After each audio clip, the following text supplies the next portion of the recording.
خوشحال میشم که در لایف های بعدی انشاءالله در کنار متخصصین رشته های مرتبط با ورزشی در همه زمینه هاش، فیزیولوژی ورزشی، اونایی که فیزیک کار میکنن، در واقع اونایی که حرکت میشناسن، اونایی که علم تمرین میدونن، متخصص تغذیه، همکاران شما که تغذیه اختصاصا در زمینه ورزشی کار میکنن، هم در واقع همکار باشیم. من تو کار فرمولاسیون و تولید این مکمل‌ها هستم. این چیزی که من میدونم از زاویه‌ای که من نگاه میکنم، زاویه بیزینس و کسب و کار مرتبط با مکمل هاست و از این زاویه میخوام به دوستان اطلاعاتی بدم. خیلی هم عالی، مرسی. سالها میدونم که با شرکت‌های فرانسوی و اسپانیایی کار کردین و میدونم که سالها اسپانیا بودید و خب خیلی خوشحالم که توی صنعت ایران هم دارین کار میکنین، با خیلی از کارخونه‌های بزرگ میدونم همکاری دارین و خب این خیلی برای ما ملموس‌تر هستش که بدونیم و همیشه میدونیم که سوال مطرح هستش توی این دنیایی که الان پر از مکمل هستش، پر از محصولات هستش، همیشه یه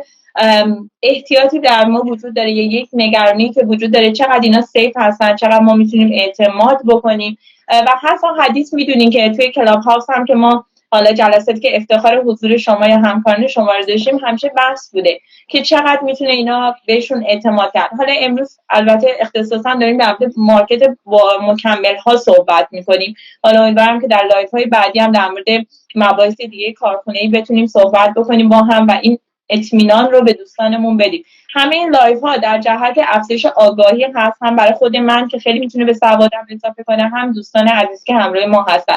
آقای دکتر، این روزا میدونیم که بحث مکمل ها خیلی داغه. یعنی من به عنوان کسی که دارم تو حوزه تغذیه کار میکنم و رژیم درمانی و اختصاصا تغذیه بالینی دارم کار میکنم، وقتی میام روی یک رژیم رو برای فردی تنظیم کنم یا میان حالا برای کاهش وزن برای هر چیزی، اولین گزینه این که آیا مکمل به من، یعنی این مبحث خیلی براشون مهمه. حالا میخوام ببینم که چرا اینقدر تو مارکت امروز ما بحث مکمل اینقدر جدی و پر رونق هستش. دو تا موضوع رو کنار همدیگه در واقع تو این سوال مطرح بود که اول تعریف خود مکمله، که مکمل از همون کلمش هم مشخصه، چیزیه که ما اضافه بر سازمان، اضافه بر رژیم غذایی نرمالمون استفاده میکنیم. رژیم غذایی نرمال و سالم، یعنی به عنوان جایگزین اون نیست، بلکه اگر رژیم غذایی نرمالمون نتونه نیازهای ما رو به هر دلیل تامین بکنه، قرار از مکمل ها استفاده بکنیم. این تعریفشه.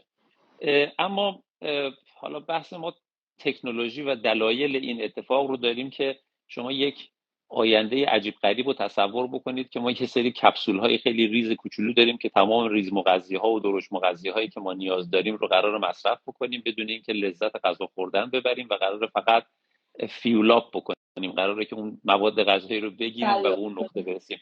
این فضای تخیلی مقدار داره واقعیت پیدا میکنه روز به روز و حالا من عدد و رقم خدمت شما میگم توی 5 دقیقه بعدتر که چقدر رشد کرده این صنعت مکمل ها طی فقط همین 5 سال اخیر. یعنی فقط یک کرونا، اومدن کرونا، مصرف 2 تا مکمل ساده ویتامین دی و ویتامین سی رو در ایران 8 برابر کرده، مصرفش رو 8 برابر کرده. یعنی یه اتفاقاتی مثل این هم در کنارش میفته که در واقع باعث میشه که علاقه به این قضیه بیشتر بشه. حالا من تیکه دوم سوال شما رو پاسخ بدم بعد از تعریف، این که چرا اینقدر مبحث جدی‌تر و پررنگ‌تر شده. یکیش افزایش آگاهی و اهمیت سلامتی برای مصرف کننده هست. یعنی چی؟ یعنی که امروز آدم‌ها بیشتر دارن به خودشون فکر میکنن به نسبت گذشته. آنالیز و علم پیشرفت کرده، یعنی میرن آنالیز میکنن، میبینن کلسیوم بدنشون پایینه، میبینن منیزیم بدنشون پایینه، ویتامین دی بدنشون پایینه. در گذشته انقدر این مسائل مهم نبود. متوجه میشن که خب هم باید رژیم غذاییشون رو اصلاح بکنن، هم در یک دوره ممکنه کوتاه نیاز به مکمل داشته باشن که برسونن دل. در کنارش ما تبلیغات رو داریم و شبکه‌های اجتماعی، چون صنعت، کاری که من دارم توش کار میکنم، داره تو این قضیه فعالیت میکنه. یه عالمه ما در واقع شغل‌های اینستاگرامی داریم یا اینفلوئنسرهایی داریم که دارن تو این قضیه کار میکنن و کسب درآمد میکنن و اینا در واقع اغوا کننده هستن و میتونن مردم رو در واقع گرایش ایجاد بکنن که از این جور مکمل ها استفاده بکنن. حالا تغییر سبک زندگی رو هم در نظر بگیریم که به خاطر استفاده از غذاهای آلترا پروسس یا غذاهای فرآوری شده باعث میشه ما یه سری ریز مغذی‌ها رو در فرآیندها از دست بدیم. یک بحثای دیگه هم وجود داره در کنارش که بحثای اینه که اون غنا بودن یا کافی بودن کیفیت خاک کشاورزی، محصولات کشاورزی که این روزا داره تولید میشه و خیلی چیزای شبیه به این در دنیای امروز داره تغییر پیدا میکنه. یه گفته‌ای هست مثل اینکه سیبی که الان ما میخوریم با سیبی که 100 سال پیش میخوردیم یکی نیست به لحاظ کیفیت، به خاطر اینکه مواد مغذی خاک تغییر پیدا کرده. پس اینا اهمیت میده که ما یه چیزی باید اضافه کنیم به مواد غذایی نرمالمون. البته میگم اینا پشت همش واقعا فکت های محکم نیست، بعضیش واقعا در لبه تیغ وجود داره. تو بعضی تحقیقات نشون میده درسته، تو بعضی تحقیقات نه. اما محصولات گلخونه‌ای رو کنارش در نظر بگیرید، اینم اضافه میشه. آخرین نکته که به موضوع امروزمون هم ربط داره، ورزش هم اهمیتش زیاد شده. یعنی من در خود ایران میبینم که منی که این همه سال ورزش میکنم، پارک ها شلوغ‌تر شدن، تعداد ورزشکارا بیشتر شدن، علاقه بیشتر شده. من توی همون اسپانیا 15 سال پیش که رفتم اونجا، همه میدیدم خانوادگی دارن ورزش میکنن. تو ایران اینطوری نبود، پارک‌ها خلوت بود، ولی الان اینطوری نیست. وقتی میری مثلا پردیسان برای ورزش کردن یا دریاچه چیتگر یا اون جاده تندرستی باشگاه انقلاب، شلوغه و پر از ورزشکارای خوبه. این اهمیت ورزش هم خودش یه گرایش ایجاد میکنه که حالا راجبش سر جای خودش صحبت میکنه. مرسی از صحبت‌های پارت اول که بسیار عالی بود. پس فهمیدیم که یکی به خاطر افزایش آگاهی بیزینس که خیلی پرقدرت اونجا ایستاده و داره جلو میره با قدرت زیاد، سبک غذایی که تغییر کرده که حالا باید در موردش بعدها صحبت کنیم. به نظرم خیلی جذابه همین مثالی که شما فرمودین. چرا سیب الان با سیب گذشته فرق میکنه؟ کدوم ارزشش بیشتره؟ دقیقاً مقایسه‌ای که توی بحث تغذیه زیاد برای ما پیش میاد. و بحث ورزش دقیقا همین که میفهمین درسته. من البته اومدم اینجا خیلی میبینم که چقدر اینجا به ورزش اهمیت میدن، که البته تو ایرانم الان خیلی زیاد شده و خیلی خوشحالیم از این قضیه که همه یه شور و اشتیاق پیدا کردن برای ورزش کردن. ولی خب بحثایی هم اینجا وجود داره، چون بحثی وجود داره به اسم اینکه غذا رو اول بگیریم یا مکمل رو بگیریم. همونطور که شما فهمیدید مکمل در کنار غذاست، گاهی میتونه ساپورت کنه، گاهی میتونه توی شرایط خاص جایگزینی باشه، اما واقعا برای شرایط مختلف متفاوت هستش. همینی که میفهمین آقای دکتر تو دوران کرونا، وقتی کرونا تموم شده بود، افراد چون ویتامین دی رو میگفتیم که باید توی دوران کرونا بخوریم برای تقویت، دیگه فرد وحشتناک ویتامین دیش زده بود بالا و همینطور میرویه داشت اووردوز میزد، استفاده میگفت چون گفتن کرونا نمیگیری. یا ویتامین سی که شاید ما بتونیم از محصولاتی مثل میوه و سبزیجات به راحتی دریافت کنیم. مرسی.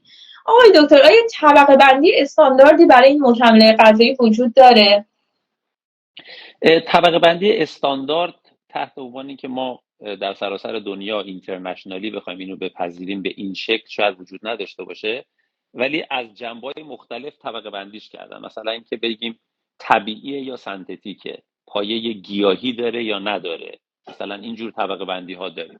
اما توی خود ایران بر اساس ما چون سندیکا داریم برای تولید مکمل های غذایی. اینجا هم بگیم ما مکمل غذایی داریم، مکمل دارویی داریم و دارو داریم. یه لول پایین ترش مواد غذایی غنی شده داریم، بعد مواد غذایی بیس داریم. پس ما صنایع غذایی یعنی مواد غذایی تولید کننده مواد غذایی بیس و محصولات غنی شده. برای مکمل ها یه واحد و ارگانیزیشن جدایی وجود داره، سندیکای خاص خودشون تولید مکمل های غذایی و دارویی میکنن. این مکمل های غذایی طبقه بندیش در ایران طبق جدول خود سندیکا اومده گفته مکمل های ورزشی داریم، مکمل هایی برای حفظ سلامت پوست و مو ناخن داریم، تقویت سیستم ایمنی داریم، برای بارداری جدا کردن، چاقی، لاغری و یک سایر گذاشتن. خب که من همیشه دوست دارم یک عدد بهتون بگم. این عدد من همیشه توی کلاب هاوس هم یادتون هست با اعداد ارقام زندگی میکنم، کار میکنم. در سال 1400 یعنی 2 سال پیش که آخرین گزارشی بوده که من دیدم از سندیکا، 11,000 میلیارد تومان گردش مالی فروش کل مکمل ها در ایران بود. 11,000 میلیارد تومان. رتبه 1 که تقریبا حدود 17% از این کل پای رو میگیره برای سلامت پوست، مو و ناخن بوده. یعنی که درصد خانم ها هم طبیعتاً مصرفش بالاتر بوده، آقایون هم مصرف میکردن.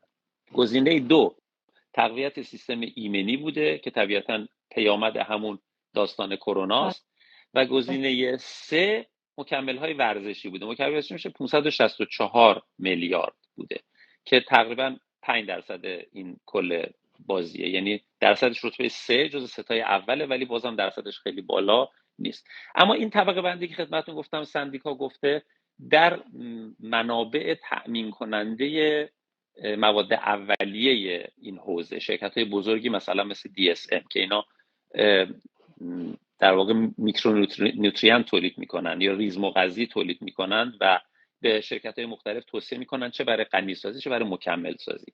گروه بندیاشون متفاوته. مثلا برای افزایش تمرکز، یعنی بسته به بیماری‌های گروه مصرف کننده، برای آلزایمر، بیماری دیابتی، با توجه به اهمیت که پیدا کردین آلزایمر و در واقع فانکشن مغز امروز از همه چی مهمتره. یعنی یه آینده رو دارن تصور میکنن که یه عالم آدمای خوش هیکل خوش تیپ زیبا هستن که یادشون نمیاد که اصلا قبلا چه شکلی بودن یا همدیگه رو نمیشناسن. یعنی آلزایمر بزرگترین معضل آینده است. بعد آمار بیماری دیابتی بالاست. گروه دیابتی ها، پوکی استخوان، یه بیماری خاموش، بیماری قلبی عروقی، بیماری گوارشی، مکمل برای اینا داریم. برای هر کدومش بخوام من مثال میزنم که مثلا چه گروهی هستن. توی بیماری قلبی عروقی ما بس آنتی اکسیدان ها رو داریم، بس امگا 3 رو داریم که داریم راجعش کار میکنیم، یا در واقع پرانزیم Q10 رو داریم. مثلا گروه ورزشکاران، بحث همین سلامت پوست، اختصاصی برای خانم ها، برای قوای جنسی، گروه وگن ها، ضد اضطراب و خواب آورها جزو مکمل ها نبوده در گذشته، الان مهم شده. خیلی خواب مهم شده. خیلی همون اسپانیا وقتی ما میریم داخل سوپرمارکت هم که میشیم یه شلف بزرگ میبینیم که گروه ما برای خواب، ضد اضطراب و یکی از مشکلات که ما در همون دوره کرونا داشتیم همین بود که اضطراب بالا بود و خواب دچار، مثلا بعد تنظیم خواب به هم خورد، مصرف ملاتونین هم به همون اندازه افزایش پیدا کرده بود. بله دقیقاً. یا HTP یا چیزهای از این قبیل. این گروه بندی های این شکلی رو هم ما داریم. خیلی خیلی جذابه. بله دقیقاً. مشکلی که ما الان داریم مثلا هر چند یه فردی بیخواب هستش روی عادت‌هاش کار میکنیم، باز میگه اون دارو یا مکمل ملاتونین رو به من بگو برم چه برندی بگیرم. یا برای مثلا آلزایمر حالا هر چی ما دسته‌بندی میکنیم گروه مواد غذایی، بیا از مواد غذایی امگا 3 استفاده کن، باز انگار که نیاز دارن. یه سری مکمل‌ها هستن که ما مجبوریم بگیریم، یه سری گروه خاصی از افراد هستن که یه سری مواد غذایی نمیخورن، برای همین ما مجبوریم از اونا تجویز کنیم. اما واقعا الان خیلی گرایش زیاد دقیقاً همونطور که میفهمین اینجا واقعا شلفای بزرگ هست از سوپرمارکت که وارد میشیم تا سوپرمارکت‌های بزرگ و داروخونه که واقعا شلفا گوناگون، یعنی برای امگا 3 هست، Q10 هست، کلاژن هست، پودرای ورزشی هست. دقیقاً درسته. و ما موندیم این واقعا این صنعت که اینجوری داره پیش میره خوبه یا بد. حالا آقای من باز کنم، عذرخواهی میکنم قبل از که سوال بعدیتون رو بپرسید. اونجا که من گفتم علم پیشرفت کرده، علم جنبه‌های مثبت و منفی رو هر دو رو نشون میده. ما یه بخشی از بلاگرها داریم که اون جنبه‌های منفیش رو خیلی دوست دارن و اونا رو مطرح میکنن. مثلا میگیم که محصولات گیاهی حاوی آفت‌کش‌ها هستن، یا آنتی نوتریانت دارن، مواد ضد تغذیه‌ای دارن، یا فرآوردهای حیوانی مثلا چربی اشباع بالا دارن یا کلسترول دارن یا اسید چرب ترانس مثلا ما داریم در غذاهای فراوری شده. به خاطر یه عالم مشکلات، هورمون ها رو داریم، ایکس داریم، ایگرگ داریم، یه عالم ایراداتی که وجود داره که هر روزم یه محصول رو میارن بالا و علم میکنن و راجبش صحبت میکنن، بعد همه ماها باید به این پست بذاریم بگیم که این توضیح چه بوده. دقیقاً علم اومده چیکار کرده؟ گفته باشه اون چیزای بدی که داره رو من جدا میکنم، چیزهای خوب رو جدا میکنم، خوب رو در قالب یک مکمل به تو میدم. اینه که از اون نکات خیلی مهمه. زمانی که ما اومدیم چربی های اشباع و غذاهای کلسترول دار و غیره رو حذف کردیم، کولین رو از دست دادیم. کولین چیزیه که ما نیاز داریم برای فانکشن مغز و آلزایمر رفت بالا. یعنی من کلسترول رو کنترل میکنم، یه جای دیگه مشکل برمیخوره. زمانی که من میام میگم محصولات گیاهی رو بذارم جای حیوانی، جذب کلسیم دچار مشکل میشه، بعد من مکمل کلسیم باید بهش بدم. یعنی هر کدوم از این موارد باعث شده که من هی بیشتر به سمت مکمل ها گرایش پیدا کنم. تو تحقیقات علمی اینم اضافه کنم، اومدن یک عالم سیکل های مختلف چرخش مثلا اسیدهای آمینه که حالا موضوع امروز ماست رو پیدا کردن که مثلا اسیدهای آمینه ضروری تو چه زنجیره‌ای وارد میشن و چه فانکشنی دارن، مثلا تولید انرژی میکنن، عضله سازی میکنن، چیکار میکنن در داخل، یا اسیدهای چرب چیکار میکنن. بعد اومدن از اون زنجیره گفتن خب من چرا از ابتدای زنجیره شروع کنم، بیام مثلا من گلایسین رو دارم. گلایسین در 3 تا مکملی که الان ما در بازار داریم وجود داره، خالصش هم وجود داره. ما گلوتاتیون رو داریم که یک آنتی اکسیدان بسیار مهمه که خودش به صورت مکمل هست، گلایسین یکی از اجزاشه. کراتین رو داریم و کریاتین رو داریم که یک مهمترین شاه مکمل هاست که راجبش باید اصلا یک لایو جداگونه گذاشت. و کلاژن رو داریم که الان شما چون کلاژن رو گفتید من یادم اومد، همین کلاژن که از در واقع هم خانواده با ژلاتینه از یک بیس گرفته میشه. در سوال توی یکی از همین پست های من هم بود که آیا کله پاچه که محتوای زیادی از این داره مثلا ما میتونیم استفاده کنیم، اون کالری، اون کلسترول، اون گرفتاری. اومدن چیکار کردن؟ کلاژن رو استخراج کردن و کلاژن یکی از اجزاش در واقع گلایسینه. بعد اونایی که میگن کلاژن مشکل داره و جذب نمیشه که اشتباه هم نمیگن، گلایسین رو توصیه میکنن که در واقع پیشساز کلاژن در بدنه. میخوام بگم وقتی این زنجیرها و سیکلا شناسایی شده باعث شده که ما این مکمل ها رو هم هی تعدادش رو افزایش بدیم. بعضیش جواب بده، بعضیش جواب نده که بعداً راجعش صحبت. دقیقاً چیزی که مهمه، من همیشه به مخاطبین خودم، مراجعین خودم همیشه میگم این مصرف متعادل هست. همونطور که میفرمایید ما از یه چیز میزنیم یه جای دیگه ایراد پیدا میکنه. یعنی میگیم چربی حیوانی نخور، از این یه جای دیگه ایراد، یه سری هسته چربی ضروری شدت دست بدن. شیر پرچرب میگیم نخور، باز همین مشکل رو ما پیدا میکنیم. توی پروتئین ها همین رو ما داریم نسبت پروتئین گیاهی حیوانی. این متعادل خوردن از بین رفته. این چیزی که ما کل الان دنیا همینه، ما افراط و تفریطمون زیاد شده، فقط برای مردم خود ما نیست. آقای دکتر چجوری کیفیت اینا رو، من یه سوالم خیلی دوست دارم، یادتون اگه تو کلاب هاوس یادتون باشه، چون شما همیشه اگه ما افتخار حضورتون هم نداشتیم همیشه دنبال می‌کردیم و بعد نکات ضروری رو به من گوشزد می‌کردین که بیان بگم. نکته که وجود داره اینه که همیشه بحث و دعوا بود شدید بین این مکمل ایرانی و خارجی. من میخوام اینم بیاریم، یه عده فقط میگفتن مکمل ایرانی، یه عده فقط میگفتن خارجی. حالا من خودم به عنوان کسی که همیشه منعطفم سعی میکنم که زیاد چیزن، ولی خب ما توی بحث مکمل خیلی داره، علاوه بر اینکه کیفیتش چجوریه، قیمت‌ها وحشتناک با دلار و یورو داره بالا میره، اینا خیلی مهمه. میخوام ببینم واقعا چجوری کیفیت این مکمل‌ها رو میشه ارزیابی کرد، گذاری کرد و واقعا آیا میشه به مکمل‌های ایرانی، شما که توی صنعت ایران دارین کار میکنین، با شرکت‌های اروپایی، فرانسه، اسپانیا کار میکنین، چقدر میتونیم اعتماد کنیم؟ اول من بگم که اون 11,000 میلیارد که گفتم یادم رفت بگم که 10% اون میزان هم ما واردات داشتیم در سال 1400. یعنی هنوزم که هنوز در ایران با وجود همه تحریم ها ما 90% تقریبا تولید داخلی داریم، به اصطلاح تولید داخلی داریم و 10% واردات فاینال پروداکت قانونی. بحث قاچاق رو ندارم. اینو بگم تو تمام مکمل هایی که ما داریم الان صحبتشو میکنیم تقریبا اگر بگم نزدیک به بالای 90% مکمل هایی که داره تولید میشه، تمام اجزا و اینگریدینتی که داره وارد میشه، یعنی تو استفاده میشه، وارداتیه. چیزی که ما در واقع در تمامش، یعنی ما چیزی که داریم مثلا صحبت میکنیم تحت عنوان کریاتین، من یک دسترسی دارم میرم نگاه میکنم واردات مثلا 10 شرکت برتر رو که مثلا دارن با برندهای مختلف کریاتین میدن. همین الان یه جدولی جلوی من بازه راجع به گینرها، به من گفته بودن یه پروژه رو من کار بکنم. ما یه مس گینر داریم، یک ویت گینر در واقع داریم که اینا با هم دیگه یه تفاوت کوچولو دارن. داشتم چک می‌کردم که شرکت‌های مختلف با چه برندی، من دیدم مثلا 16 تا برند تو بازار هست که اینا رنج‌های مختلفی نسبت پروتئین به کربوهیدرات چون با هم دیگه متفاوته، هر کدومشون هم یه مزیتی ایجاد کرد. بعد وقتی میرم واردات اینا رو چک می‌کنم، بعد می‌بینم که مثلا کلا 2 تا شرکت مثلا به نام فرض کنید فودینگ و فودکن چینی، تامین کننده همه مواد اولیه همه اینا همینه، هیچ تفاوتی نمی‌کنه. بعد شرکت‌های خارجی رو که میرید بررسی میکنید میبینید اتفاقا اونا هم همینطوری هست. ما توی دنیا یه سری کشورها داریم که تولید کننده مواد اولیه پایه هستن، مثل چین، مثل خود آمریکا، مثل آلمان. اینا مواد اولیه پایه رو تولید میکنن. من راجع به میلک پروتئین صحبت نمیکنم، میلک پروتئین تولیدش وسیع تره. ما مثلا کازئین رو در ایران تولید میکنیم از شیر داخل ایران تولید میکنیم. وی پروتئین به جز یک شرکت، بقیه شرکت ها وارداتی در واقع خرید میکنن که اونم از 3 تا 4 تا شرکت اروپایی. پس همه آنچه که میشه اعتماد کرد یا نکرد به مکانیزم کنترل در داخل ایرانه که چقدر ما توان کنترل کیفیت داریم.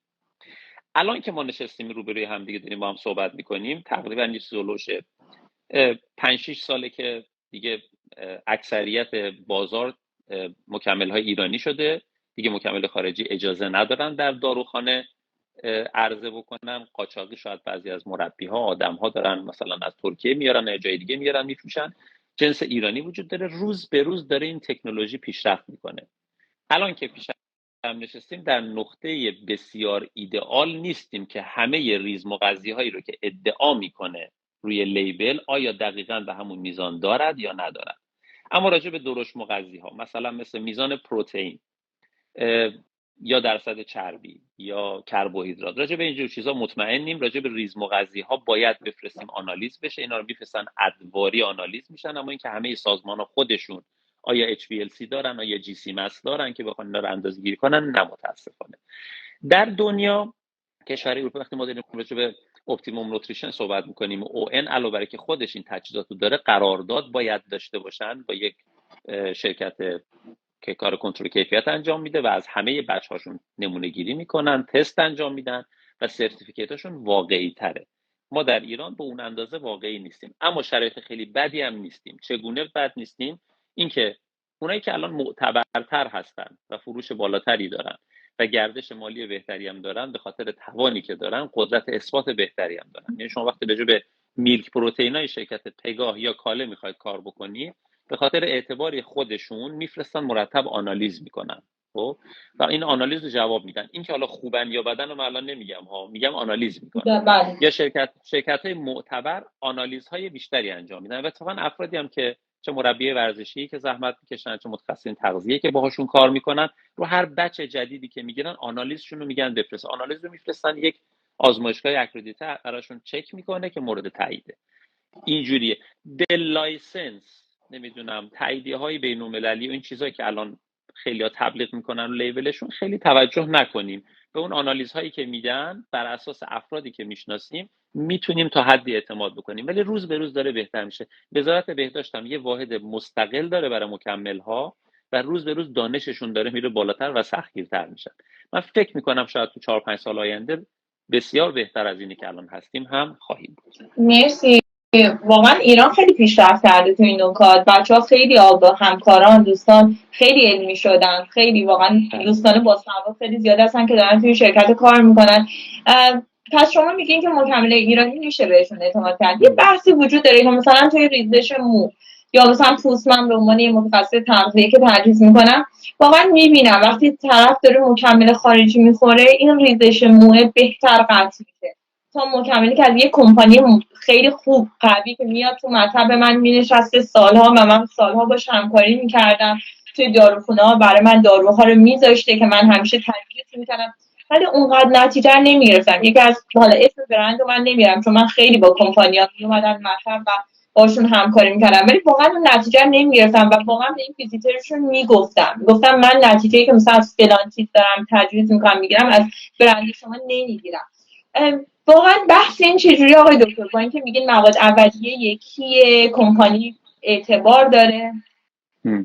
من در مورد ریزش مو خیلی زیر صلاح نیستم صحبت کنم، ولی در ارتباط با مکملش میتونم صحبت کنم. ببینید ایران در تحریم دسترسی به همه منابع نداره. ما چون راجع به ریزش مو گفتید، مثلا ما بحث فرض کنید زینک رو داریم. خب اکتیویتی که داره، خلوصی که داره، پیوریتی که داره و در واقع اون فرم فعالی که داره در شرکت‌های مختلف متفاوته. وقتی یه شرکت آلمانی من میگم که داره تولیدش میکنه یا حتی خرید میکنه از یک شرکت چینی، همه اینا رو میسنجه و بعد میاد تو بلندش استفاده میکنه.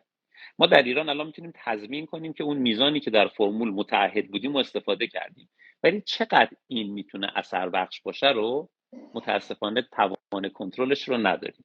به این دلیل به خاطر همین هم است که ما وقتی از مکمل‌های غذایی میخوایم وارد دارو بشیم و وارد درمان بشیم، یه دفعه دچار مشکل میشیم. یعنی من خودم میخوام یه مسکن ساده بخرم، وقتی میام بیرون از بیرون میگیرم، چون میدونم وقتی مینویسه بروفنش مثلا 400، من اون 400 رو حس میکنم، چون دردم کاهش پیدا میکنه، ولی 400 ایران رو که میخورم فقط معده‌ام میسوزه، دردم بله. کاهش پیدا نمیکنه. یعنی اون داره مقدار ماده‌ای که باید رو استفاده میکنه در حالت خوشبینانش، اما اینکه آیا اثر بخشی داره و سایر اتفاقاتی که کنارش وجود داره چقدره، آیا اون خلوص درسته، اینا به دلیل یک سری محدودیتایی که وجود داره 100% روش تضمین نیست.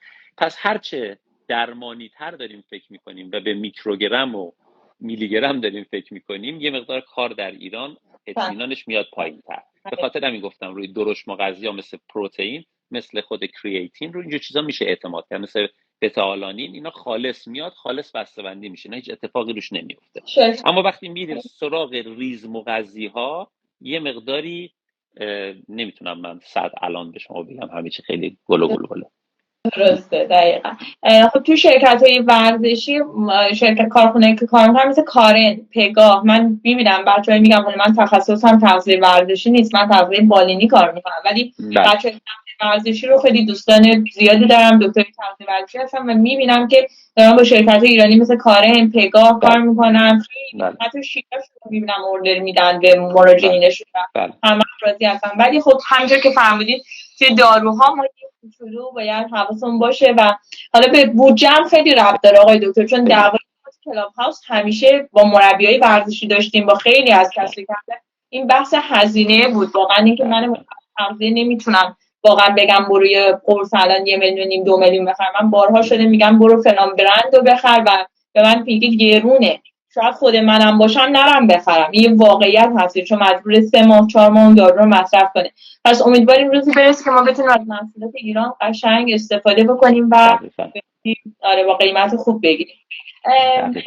سراغ مکملای جدیدترین ادعا، این یه سوال خیلی مهم بود که نوشته بودیم، جدیدترین ادعا برای اینکه جذب مخاطب بیشتر باشه چیه روی این مکمل‌ها؟ این خیلی جذابه. آره، این چون من از نگاه صنعت دارم بهش نگاه میکنم، به خاطر همین دوست دارم راجع به این موضوع صحبت بکنم. خب ما یه سری الگوهای جهانی درست کردیم از یک بدن خیلی ایدئال، چه برای خانوم ها چه برای آقایون، که این ایدئال رو باید همه بهش برسن. اون سیکس پکی که باید داشته باشه، بالاتنه و پایین تنه خاصی که باید داشته باشه، فرم و پوزی که باید داشته باشه. بنابراین یک از کمالگرایی انسان ها استفاده کردیم و یه سری مدل درست کردیم و این مدل ها رو میخوایم بهش برسیم. اگه بهش نرسیم پس ما مشکل داریم، باید بریم سراغ مکمل. استراتژی دوم استراتژی ایجاد ترس و اضطرابه. یعنی چی؟ یعنی میترسونیم اگر اینو مصرف نکنید شما دچار همچین مشکلی میشید، یا اگر اینا رو بخورید دچار همین که کاری که الان غذا هراسی که در واقع اتفاق افتاده، میگن که محصولات گیاهی نخور، گوشت نخور، اینو نخور، اونو نخور. یکی میاد توی آدم متخصصی هم از بنده خدا شاید الزاما هم قصد بدی نداشته باشه، اما میاد یک موز رو با یک مثلا پفک و قله حجم شده مقایسه میکنه که مثلا بگه کدوم بهتر. اصلا این دوتا مقایسه معالفارقه.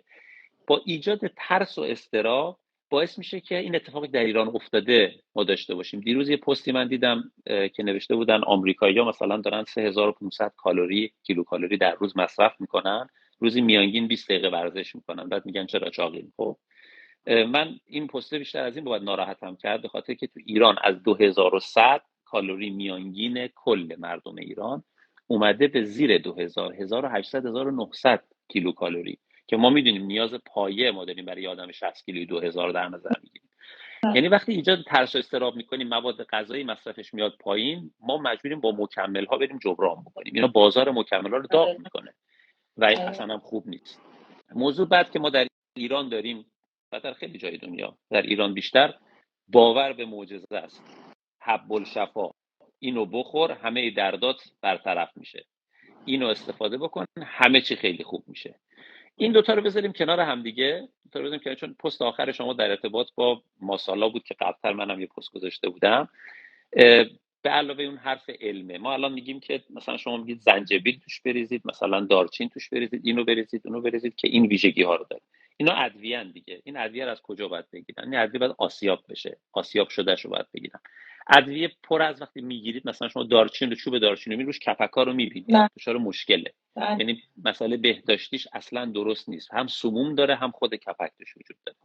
من برای اینکه استراب رو ایجاد میکنم، همین الان دارم ایجاد میکنم این استراب رو، که پس شما اگر بیاید پودر این چیزا رو بگیرید ممکنه هزار جور مشکلات دیگه بر بخورید. بعد میگم خب یه قرصی وجود داره که توش کرکمین داره مثلا. خب شما برو چای معمولی تو بخور، شیر معمولی تو بخور، کنارش این مکمل رو بگیر. آره. بعد این کرکمین ضد التهاب، اشتهاتو کور میکنه، اینجوری میکنه اونجوری میکنه و حب الشفاست و اینا هیچ کدومش درست نیست. و این حرفا درسته. در واقع اون چیزی که شما دارید به عنوان ماده غذایی طبیعی سالم میگید، مصرف هر افشنگاییش خیلی بهتره، فقط از برند معتبر بسته‌بندی شده و اوکی بخریم. ما باید هشتگ نو عطاری ها رو در واقع آره بولدش بکنیم، چون چیزی که در عطاریا عرضه میشه با اون فرق خب درست نیست. بحث بعدی بحث تبلیغاتی که داره میشه روی رنگ، شکل بسته‌بندی و حرفایی که زده میشه با توجه به ضعف‌هایی که در داخل کشور وجود داره. مثلا وقتی گرایش به زیبایی هست، خب تمام تبلیغات میره به این سمت. وقتی که مشکل میشه قوای جنسی و راجع به این مسئله هیت میشه، داروهای مربوط به این یا مکمل‌های مرتبط بسیار مصرف میشه. و آخرین نکته که میخوام بگم اینه که یه چیز جالب موقت وجود داره، بحث ایجاد تعهد و انگیزه است که این تیکه خوبشه نمیدونم یا نه، ولی شاید خوب باشه. یه ورزشکاری که مکمل میخره، مثلا پری ورک اوت میخره، پودرشو میخره، وقتی اینو مصرف میکنه یا خریده، میخواد مثل لباس نایک خریدن، کفش نو خریدنه، یه انگیزه‌ای بهش میده که درست‌تر زندگی کنه. استفاده از مکمل ها رو این بخش هم کار میکنه و تبلیغات هم این سمت در واقع جهت‌دهی میکنه. خیلی زیبا گفتین. خیلی مبحث، واقعا مبحث جالبی، جالب میشه کلی در موردش صحبت کرد. چقدر الان ما مشکل غذاگریزی داریم، چقدر واقعا این ذهنیت رو توی مراجعینمون میبینیم. من متخصص تغذیه که دارم در روز با کلی مخاطبم در ارتباط هستم، میبینم که دوست داره مانکم بشه و این اشتباه 100% اشتباهه. چقدر داروهایی که الکی پول بابتش میره برای خوش‌هیکل شدن، برای اینکه فکر میکنن اگه بخورن این سیکس پک ها میزنه بیرون، دیگه خیلی سالم هستن. اشتباهه. چقدر فقر غذایی زیاد شده. ما خیلی وقتا آقای دکتر، من بارها توی پستایی که میذارم صحبت میکنم، توی کلاب هاوس خیلی حرف میزنیم که ما میخوریم ولی اون ماده مغذی رو نمیگیریم، به خاطر اینکه حالا پروتئین رو مجبوریم، مثلا طرف میگه برو مکمل رو بخور، بخاطر اینکه تو پروتئین به اندازه کافی دیگه نمیگیری. برو مثلا چون سبزیجات نمیخوری برو فلان آنتی اکسیدان رو بخر، چون زردچوبه دیگه ارزش غذایی رو از دست داده، فوت شده اومده، برو کرکمین بگیر. و اینها خیلی بحثای خیلی جدی هست. متاسفانه الان ما تو دوره‌ای زندگی میکنیم که خیلی دچار وسواس‌های فکری شدیم، وسواس‌های رفتاری. و یکی از نکاتی که خیلی مهم هست که توی ایران، این چیزی که البته توی آلمان و اینا هم میدونم زیاده، ولی ما بین سنت و مدرنیته گیر کردیم. از یه ور میبینیم که پوستری که میاد رو عطاری و میاد رو بوعلی سینا خیلی بلده، از یه ور میبینیم که میان یه مقایسه خیلی غیر علمی رو میکنن و از این ور نمیدونم، واقعا متاسفانه خیلی بد شده. و خوشحالم که ما شما و امثال شما رو داریم که اینجوری ما رو آگاه میکنید. ممنون ازتون. من حالا آقای حسین کریمزاده بزرگوار نمیدونم هنوز با ما هستن یا نه، همیشه با ما هستن. یکی از مربیای خوب ورزشی هستن که فیزیولوژی ورزشی هم هستن. دوست داشتم که در کنار بخش تغذیه ورزشی و در کنار بحث مکمل ورزشی کنار ما باشن. آقای حسین عزیز اگر هستید برای من یه ریکوست بفرستین که یا اینکه من شما رو پیدا بکنم که بتونم بیارمتون اینجا تشریف من این وایتتون کردم. اگر هستین خوشحال میشه که ما شما هم داشته باشیم، چون خیلی از دوستان به من پیام دادن که کوچ از یه مربی توی لایو بود. مرسی. سلام حسین جان. سلام، عرض ادب. صدای بنده رو دارید؟ آقای حسین کریمزاده عزیز فیزیولوژی ورزش هستن، یکی از مربیای درجه 1 هستن، در تورنتو کانادا هستن، از بچه‌های شیراز هستن و ما دوستشون داریم و پیج بسیار علمی و خوبی دارن و همیشه همراه ما هستن در لایو ها. خیلی آقای دکتر از من خواسته بودن که چون من فیلد کاریم تغذیه ورزشی نیست، بارها اینو گفتم به دوستان عزیز و حالا با مربیای زیادی هم کار کردم، ولی واقعا اگر کسی بخواد خیلی تخصص کار کنه توی کلاب هاوس هم دکتر فرج نازنین رو همیشه داشتیم به عنوان دکترای تغذیه ورزشی. حالا دوستان میگفتن چرا از یک مربی دعوت نکردی که در کنارت باشه و من آقای حسین عزیز رو دعوت کردم که در کنارم باشه. خوشحالیم حسین جان که شما رو چند لحظه بشنویم. خواهش میکنم.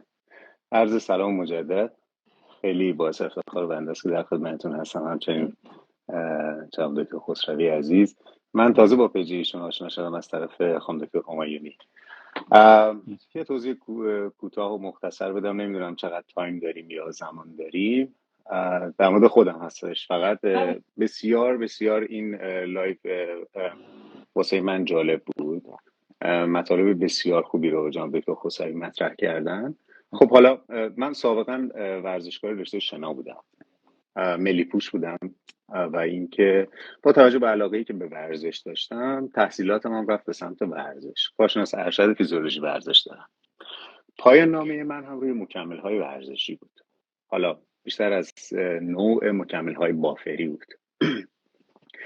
یه صحبت خیلی کوتاه، نه به عنوان تکمیل کننده صحبت، صرفاً به عنوان یک مربی در جایگاه یک مربی.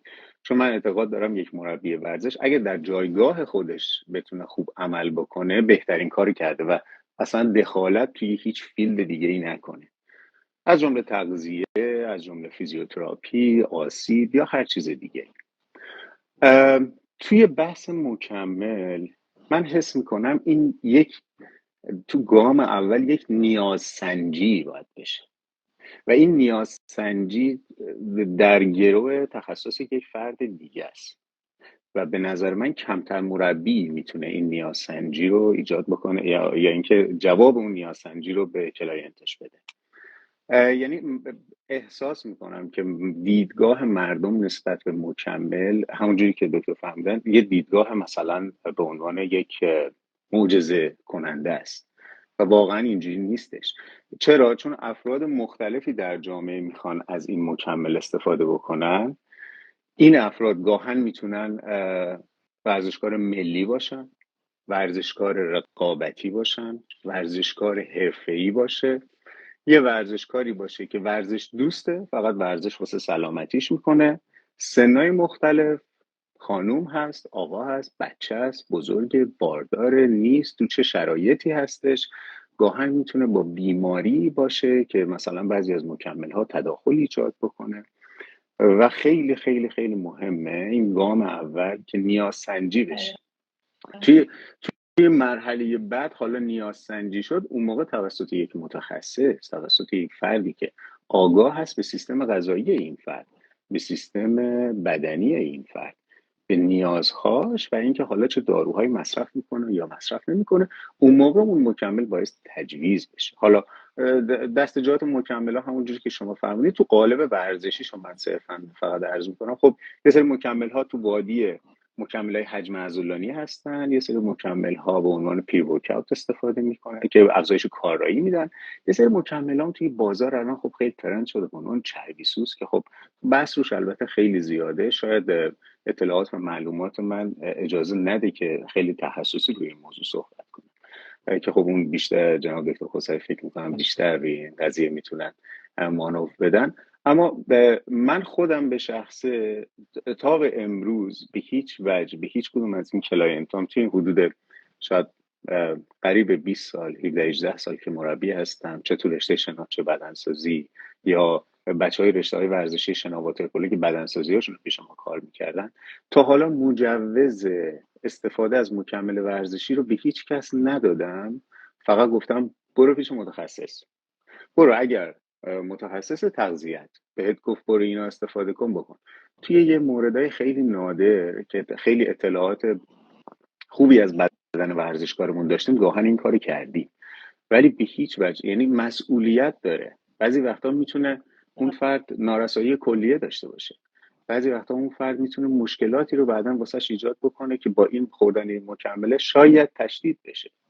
بله وقتی نوتریشن فکت یک مکمل رو نگاه میکنی میبینی اوه چقدر چیزای خوبی داره، همون رو به قول آقای دکتر علیپور میگم همونا رو میری نگاه میکنی پشت یه شامپو هم نوشته، خب بالا ما شامپو رو هم برداریم بخوریم.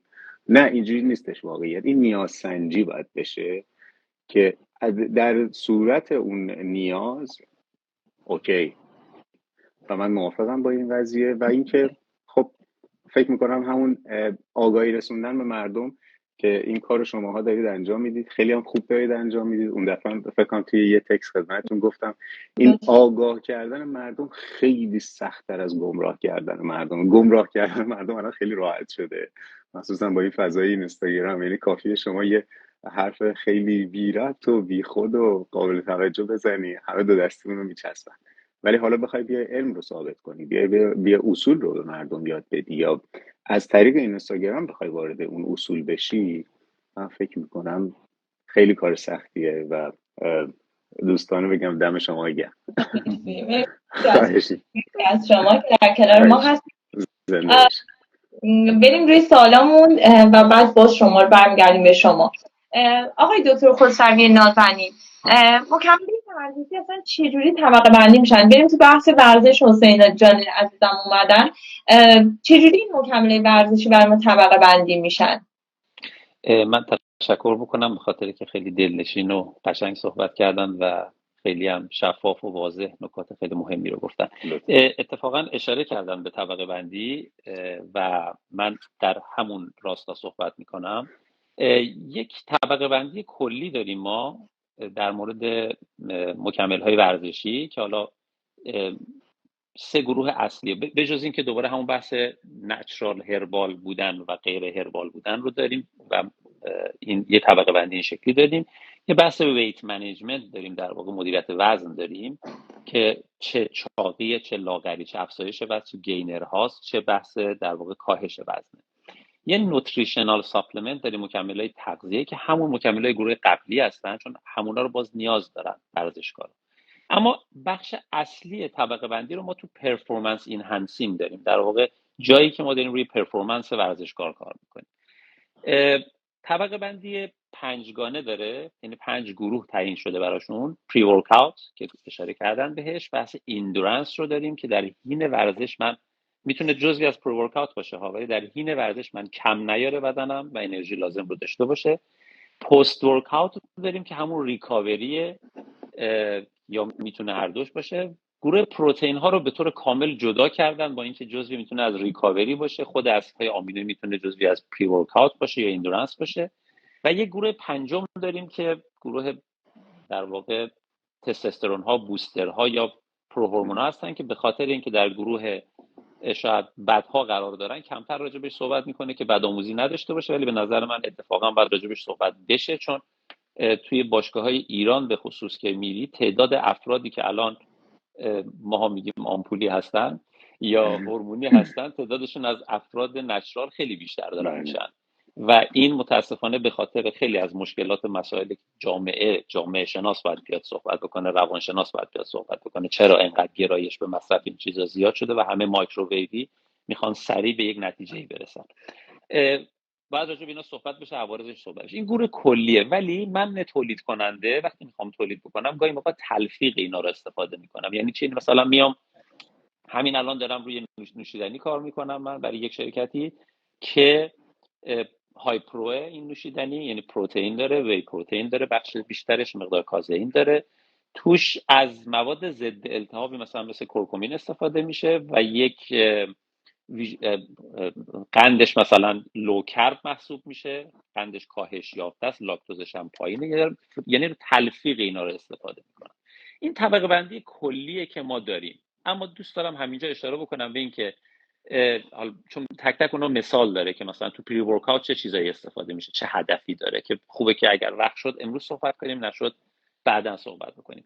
کمیته ورزشی استرالیا AIS یه طبقه بندی 4 گانه ABCD انجام داده که من پادکستم راجبش گذاشتم و من خیلی دوستش دارم اینو، با اینکه شاید باید بروز بشه ولی کمک میکنه، الان به بحثمون کمک میکنه. گروه A گروهی که اثر بخشی کارش کاملا اثبات شده تو مطالعات علمی و میتونیم روش فکت بذاریم، بگیم که با خیال راحت میتونن استفاده بکنن و توصیه بشه برای ورزشکارها. الان صحبتمون اختصاصا راجع به ورزشکاراست. خیلی نکات جالبی توش وجود داره، به خصوص وقتی به بی و سی و دی میرسیم. گروه A الکترولیت ها هستن که در حین ورزش های طولانی که زمان طولانی من داره نمک از بدنم دفع میشه باید استفاده بکنم، جزو گروه A قرار میگیرن.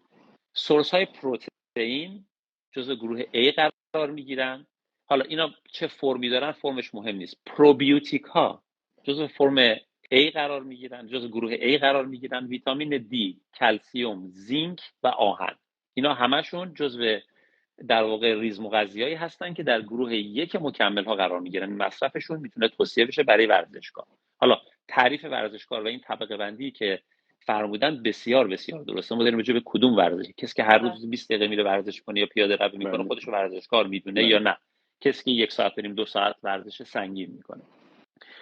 کافئین جزو گروه A، بتا آلانین جزو گروه A و کریاتین اینا جزو گروه A هستن. و بیتروت جویس به عنوان نیتریک اکسایدی که تولید میشه برای در واقع جزو پروکات. بله افزایش توان ورزشی.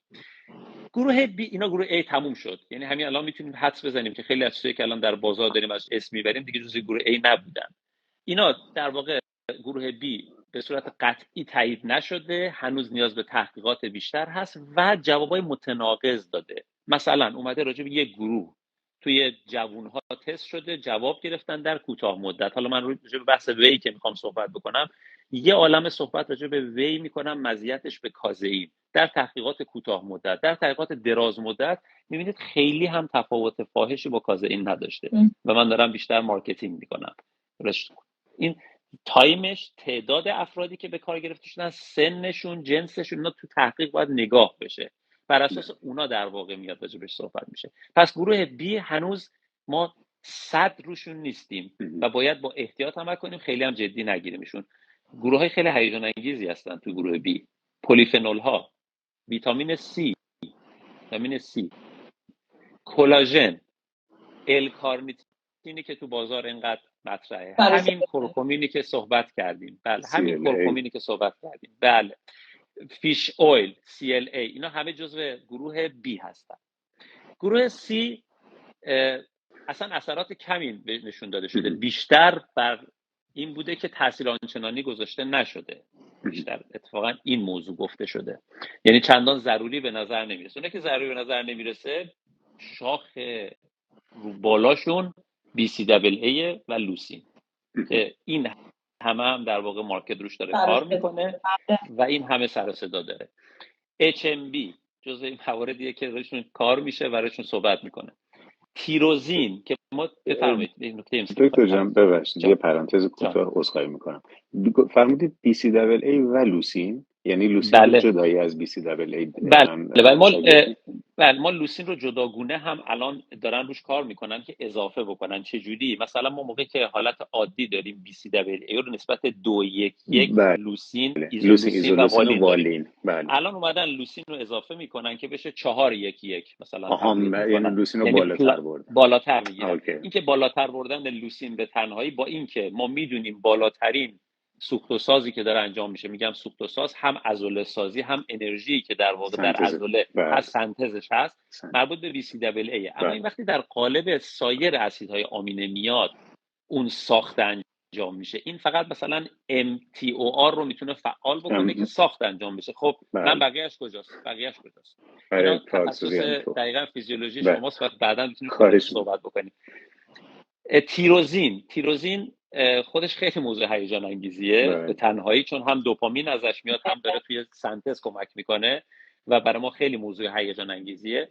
حتی ویتامین E، اینا همه گروه مکمل‌های در واقع مکمل گروه C هستن، ولی مکمل گروه D اساساً ممنوعن، جزو تستای دوپینگ مثبت اعلام میشن. همونایی که صحبت کردیم، استیمولانت ها هستن، پروهورمونا هستن، نمیدونم انواع مدولیتورهای متابولیک هستن، اینا گروه دی هستن. این یه طبقه بندی بیسه که قرار داده شده برای که یه راهنما باشه، ما خیلی گول مارکتینگ رو در واقع نکنیم و اشتباه استفاده نکنیم. همین.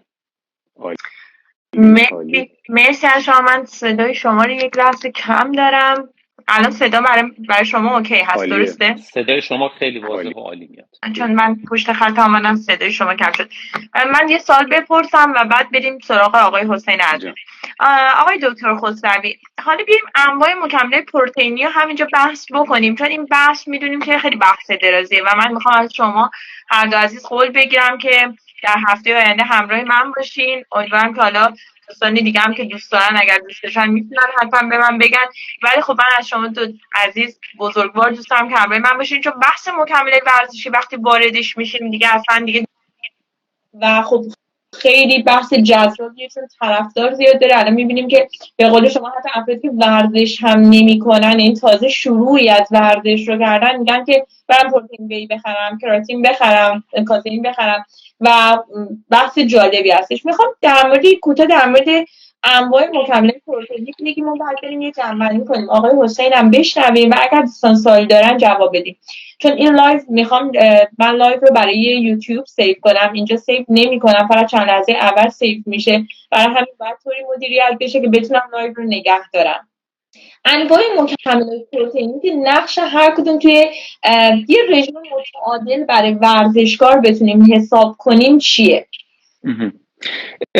سوال خوبی پرسیدید. فقط چون مبحثش واقعا طولانیه من سعی کنم با یکی دو جمله فعلا موضوع رو ببندم که بعدا انشاءالله با هم دیگه دقیق تر صحبت بکنیم. من فقط چون توی لیستی که الان صحبت کردم مکمل های مثل گلایسین، آرژنین، این چیزا نبود، اینا راجبش بعدا باید تک به تک صحبت بشه. ما مکمل های پروتئین های کامل رو داریم که پروتئینی که از بیف گرفته میشه، وی پروتئین، کازئین، پروتئین گیاهی مثل ایزوله سویاس، مثل پروتئین نخود، آلبومین. اینا پروتئین های کامل هستن. بعضیاشون هستن که بحث اسیدهای آمینه رو دارن، یا اسیدهای آمینه خالص یا ترکیبی. یک جمله چون چندین بار تو لایو ها و توی مباحث دیگه گفته شده و من دوست داشتم این جمله رو بهش اضافه کنم، الان بگم راجع به مکمل‌های ورزشی لایف هایی که گذاشته شده. ما یه بحثی داریم در تغذیه اسیدهای آمینه ضروری و غیر ضروری که 9 تا ضروری داریم، 11 تا غیر ضروری. البته ما 500 تا اسید آمینه داریم، ما 20 تاش در اکثر سلول‌های بدن ما نقش دارن. وقتی داریم صحبت ورزشکار میکنیم و صحبت استرس، تنش داره میشه، ما یه سری اسیدهای آمینه غیر ضروری داریم که در این لحظات ضروری هستن. یعنی ما نباید رو 9 تا تکیه بکنیم، ما تعداد اسید آمینه بیشتری رو در واقع نیاز داریم که در واقع اینجا ضرورت پیدا میکنه، مثل خود لیزینی که در واقع بحث داریم، یا همین گلایسین یا چیزهای دیگه، یه 3-4 تا دیگه بهشون اضافه میشه به اون اسید آمینه ضروری که هستن. پس ما یه سری اسیدهای آمینه داریم در بازار که به صورت مثل خود کریاتین که تلفیق اسیدهای آمینه است، یا همون گلوتاتیون یا چیزهای شبیه به این که از اسید آمینه شکل میگیرن. یه دونه ماده هم داریم به اسم EAA Essential Amino Acid که همون 9 تا رو در واقع خالص دارن که در ایران متاسفانه این محصول به اون شکل عرضه نمیشه. یعنی در همه جای دنیا که ما میگیم EAA معنیش اینه که من سینگل اومدم به یک نسبت مشخص، این نسبت هم بعدا باید راجعش صحبت بکنیم که این پروفایل خیلی موضوع مهمیه. چه مقدار لوسین در مقابل والین در مقابل ایزولوسین داره عمل میکنه، من هر نسبتی نمیتونم بدم. آمده اسیدهای آمینه ضروری رو در واقع در قالب یک قرص به صورت جداگونه اینا رو مخلوط کرده، قرصش کرده که من قرص رو میخورم. چرا قرصش کرده؟ چون اسید آمینه به صورت تنهایی تلخن، خوشمزه نیستن و طعم‌دهی بهشون آسون نیست. اومده به صورت قرص کرده که من قرص رو بخورم. تو ایران چون وی پروتئین 50% اسید آمینه ضروریه، قرص ها همون قرص های ویه، همشون رو بخونید رو لیبلاشون نوشته EAA from whey protein، بعد اجزای تشکیل دهنده‌شو که می‌بینید نوشته وی پروتئین ایزوله کنسانتره. یعنی هیچ تفاوتی با اون یه پیمانه نمیکنه، فقت یه تفاوت میکنه. اون وی پروتئینی که من استفاده میکنم در قالب پود کنارش مالتودکسترین داره، کنارش کربوهیدرات داره. حالا طعمدار شده، اون الان طعمای مختلف از کم شیرین‌تر و پرشیرین‌تر بسته به برند میتونید پیدا بکنید. حتی خالصش رو مثلا شرکت پگاه داره عرضه میکنه، خالص خود کنسانتره وی رو داره عرضه میکنه، هیچ افزودنی نزده. ولی اینجا ما برای ورزشکارا بحث داریم. اینو یه بار اتفاقا با خانم همایونی که اسم بردید ازشون داشتیم صحبت میکردیم در زمینش. وقتی وی پروتئین رو ما عرضه میکنیم، اینا پست ورکاوته، وقتی ورزش تموم میشه ما برای ورزشکارا یه سناریویی دادیم که باید بهشون کربوهیدرات هم بدیم، که از دلایلی که سیب زمینی میخوریم همینه. اون کربوهیدرات سریع ترین کربوهیدراتی که جذب میشه، چون میخوام ذخیره گلوکوژن رو ببرم بالا برگردونم که عضله سازی زودتر فاز آنابولیک شروع میشه.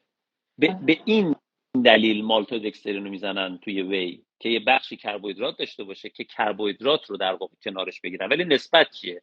مثلا 70% پروتئین، 10% کربوهیدراته. نسبت اینطوریه، با این نسبت میگیرن فرمول میشه. من توی قرص این ویژگی رو ندارم، فقط اسید آمینه دارم. پس طبقه بندی به این شکل شد که سورس های نچرال داریم، سینگل بعضی از اسیدهای آمینه خاص رو که تو اون سیکلای عضله سازی یا تولید انرژی مثل آرژینین و اینا تو تولید انرژی کمک میکنن، اینا رو استفاده میکنیم، یا به صورت مجموعی به نام EAA یا قرصای آمینو به اصطلاح. خیلی خوب بود، خیلی خوب بود، جالب بود، خیلی جالب بود. مرسی ازتون. آقای حسین شما رو میشنویم اگر سوالی داشته باشین.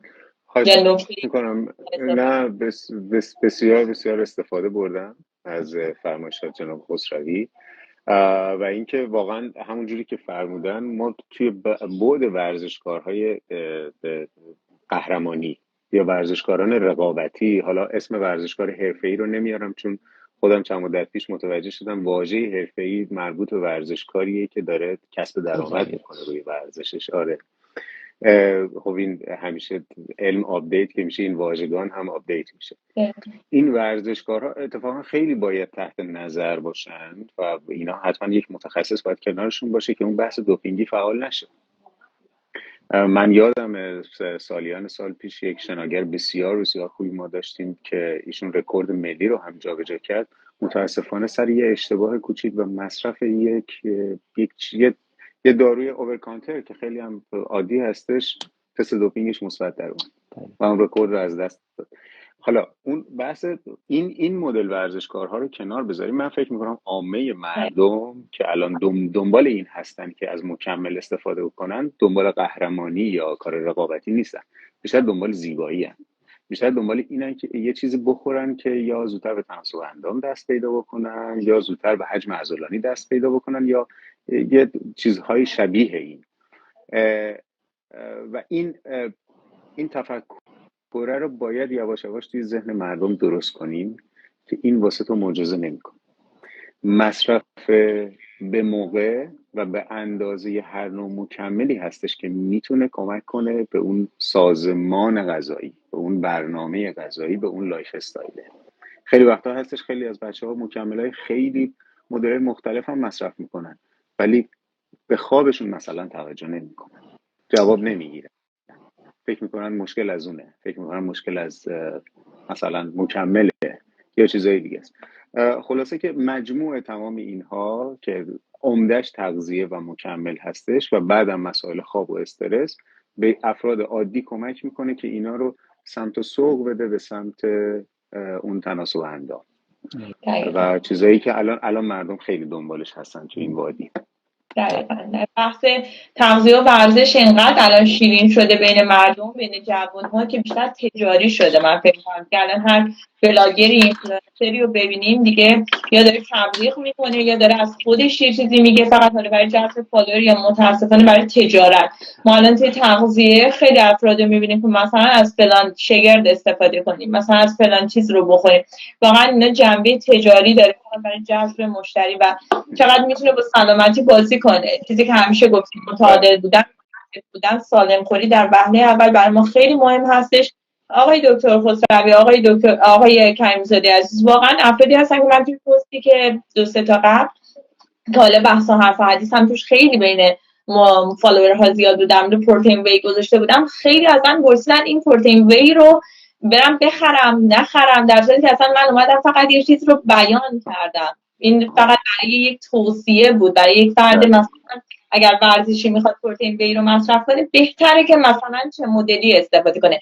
در صورتی که دیدم چقدر حجم سوالات اومد که من برم بخرم نخرم، در صورتی که واقعا شاید نیاز نمیشه. ولی متاسفانه الان این دنیای مجازی که الان یه پودر برداشتن تو هر غذایی داره استفاده میشه، تو هر شیکی داره استفاده میشه به خاطر مانکن شدن، خب این میتونه یه سری، حالا نمیتونیم بگیم عوارض، شاید خیلی موقع نیاز ما باشه ولی خب برای همین شاید نشه توصیه کرد. گاهی میتونه موثر باشه. دقیقاً. بله. ما حالا بله بحث پروتئینا رو اصلا ما فقط توی ورزشکار که نداریم، ما بیمار بستری هم تجویز میکنیم توی بیمارستان.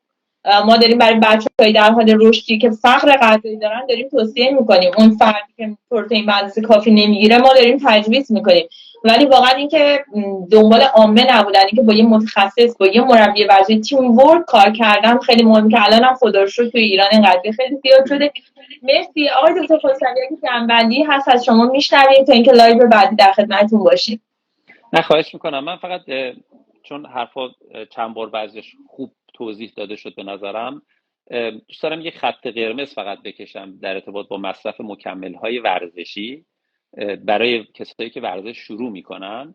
اگر وارد باشگاهی شدید و ورزش شروع کردید و همون روز اول که برنامه گرفتید از مربیتون در کنار برنامه تمرینتون بهتون مکمل داد، حتما بدونید که پشتش بیزینسه. کسی که تازه ورزش رو شروع میکنه تا ورزش جا نیفته، تا برنامه ورزشیش توسعه پیدا کنه، اون بدن دردهای اول رو نگذرونه، نتونه به یک برنامه روتین و رایج برسه که حالا من برنامه ورزشی رو دارم، رژیم غذایی ما قبلا گرفتم، چون تغذیه نرمال چه ورزشکار باشی چه نباشی باید داشته باشی. حالا من یواش یواش میخوام یه پروگرسی ببینم، یه پیشرفتی ببینم، اون موقع میام. چون اشاره کردن به بحث بافرها، مثلا ما بحث کارنوزین رو داریم که موادی که اینو تولید میکنن که بدن نسبت به اسید لاکتیک مقاوم بشه، در نتیجه زمان بیشتری بتونه ورزش کنه. خب کسی که داره هنوز کسی که بتونه 40 دقیقه داره ورزش میکنه که اصلا به این نقطه نمیرسه. من هم الکترولیت رو گفتم، اصلا اونقدر تعرق براش ایجاد نمیشه. باید از یک لولی بره بالاتر طرف که تازه برسه به این نقطه که بیاد مکمل استفاده کنه. بعد مکمل هم که استفاده میکنه باید اثراتش رو پایش بکنه، مانیتور بکنه، تو بادی آنالیزی که میگیره تا یه زمان باید بررسی بکنه، آنالیز خون بده، شاید واقعا داره به کلیهش آسیب میزنه، شاید حساسیت داره. وی پروتئینی که اینقدر ما راجبش خوشحالیم و تعریفش رو میکنیم، دوستی مصرف میکرد به شدت تنش جوش میزد و اذیت میشد فقط با همین یه دونه. و انتظار جواب فوری نداشته باشین. دوستان مکمل مصرف میکنن، کریاتین میخوره، از فرداش هر روز از من میپرسه تغییر نکردم، فرق نکرد، هر روز 2 روزه داره میخوره. زمان میبره واقعا یه سری چیزها که جوابش مشخص بشه و اثرات فوری. هی دوزشو نبرن بالا، هی اضافه مصرف نکنن، هی نگن پس این برند خوب نیست اونو بگیریم، از این بپرن به اون. بی خودی شلوغش نکنن، صبر کنن. واقعا زمان باید گذاشته بشه برای رسیدن به یک بدن خوب، اونم به همه جوانب. ممنون. آقای حسین میشنویم. یه 2 تا نکته کوچولو فقط میگم. یکی این که کاملا درست فرمودید، ما اون مکمل‌های بافری رو که استفاده کردیم واسه ورزشکارانی بود که مجوزش رو از هیئت پزشکی ورزشی گرفته بودیم با سابقه بالای 10 سال ورزش رقابتی توی ورزش شنا، و ما به تماما اون پروتکل ایمنی رو واسه مصرف این مکمل‌ها رو رعایت کردیم. و اینکه باز هم خیلی تجربیات جالبی من برام به وجود اومد که اینجا جاش نیست مطرح کنم. یه نکته دیگر که میخواستم بهتون بگم این بودش که در خصوص بعضی از افراد این بحث آنالیز کردن بدنشون، اون آزمایش‌های خونی، این بازخوردهاشون نسبت به این مکمل‌ها خیلی مهمه. و اینکه یه نکته ایران باز شما فرمودید آقای دکتر خسروی، افرادی که میان ورزش رو شروع میکنن ما یک فاز خیلی اولیه و ابتدایی واسهشون داریم، اسم این فاز ترین تو ترینه، یعنی تمرین کنید تا تمرین پذیر بشید.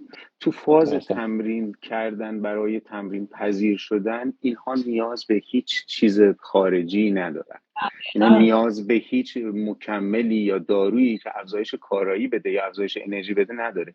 چون فردی که میاد تازه ورزشش رو شروع میکنه میخواد از صفر یا از زیر صفر خودش رو ارتقا بده بیاد بالا. حالا یه سری از مکمل ها واسه افرادی که مثلا از 90 میخواد برسه به 100 رو میخواد بالاتر ببره، نه کسی که صفره. همه اینها میره تو اون وادی نیاز سنجیه که باید خیلی روش بحث بشه. و در آخر بگم که ممنونم از شما، واسه افتخار بود در خدمتتون بودم. برای ما هم افتخار بود در کنار شما بودم عزیز. من افتخار بود. آقای دکتر خسروی عزیز بالاخره داشتم. خوشحالم آقای دکتر. یه جمله من بگم، معذرت میخوام قبل از خداحافظی، این که از داروخانه ها بخرن در مکمل ها رو لیبلش رو توجه بکنن که تعاون ساخت داشته باشه. اونایی که وارداتیه و معدود هستن، همون 10% در واقع یک کد مشخص داره، توی پست قبلا گذاشتیم، الان نمیخوام راجع به از عطاری چیزی نخرن، از مربی ها برندهای وارداتی پر شده رو نگیرن. بله حتما از داروخانه بگیرن، حتما باشگاه. بله. اصلا ممنوعه، واقعا در باشگاه ممنوعه الان. اجازه نداره کسی مکمل رو معامله بکنه در اونجا. این کارا رو انجام ندن. همین جمله. البته در ایران هم نمیشه کرد، در واقع در ایران قانون شلتر هست و همه چیز، ولی امیدوارم که واقعا دوستان داروخونه رو اولویت قرار بدن. اینکه مربی حالا به خاطر حالا هر چیزی بیزینس می‌کنن، توی تغذیه هم داریم همچین چیزایی که به خاطر بیزینس میان مکمل مصرف می‌کنیم یا توصیه می‌کنیم. اینطوری نباشه، بیاین نیازها رو بسنجیم. آزمایش خون شما باید چک بشه، آنالیز بادی شما باید چک بشه، مثلا عزیزانی که ورزش می‌کنن تا ورزش رو شروع می‌کنین منتظر نباشین که بخواید حالا خیلی رژیم پرپیمونه‌ای بگیرید، خیلی مکمل ورزشی مصرف کنید. اصلا اینطوری نیست. آهسته آهسته باید به استمرار در رژیم، استمرار در ورزش، در هر چیزی به شما کمک میکنه که به هدفتون برسید. من تشکر می‌کنم از دوستان عزیزی که همراه من بودن، همراه ما بودن، از حمایتتون. لایو سیو نمیشه، همونطور که از اول گفتم من این لایو رو سیو نمی‌کنم چون عزیزان وقت میذارن و میان و به من افتخار میدن و دوست دارم شما از اول لایو همراه ما باشین. لایو رو در کانال یوتیوب حتما بارگذاری می‌کنم و به شما میگم برای ریلزهای خیلی خیلی خوب که فکر کنم خیلی زیاد در بیارم حتما شیر میکنم به شما عزیزان و خوشحالم که در کنار من بودید. مرسی. تا یک لایو دیگه. ممنون آقای دکتر خسروی، ممنون حسین. وقت روزگار خوش. موفق باشید هر عزیز. خدا نگهدار. هر جا که هستین خوب و خوش باشین، مواظب خودتون باشین. تا برنامه بعدی میبینمتون. تمام پستای آقای دکتر و آقای حسین عزیز رو حتما ببینید، شیر کنید که یک عالم نکات مفید میتونم به شما اضافه کنم. مرسی. خدا نگهدارتون.